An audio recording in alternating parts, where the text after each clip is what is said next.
الرسول بما أنزل إليه من ربه والمؤمنون كل آمن بالله وملائكته وكتبه ورسله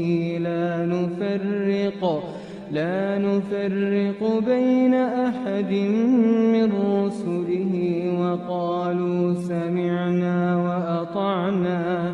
غفرانك ربنا وإليك المصير.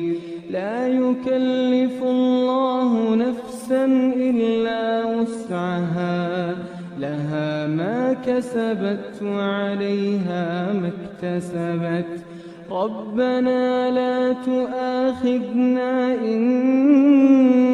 نسينا أو أخطأنا ربنا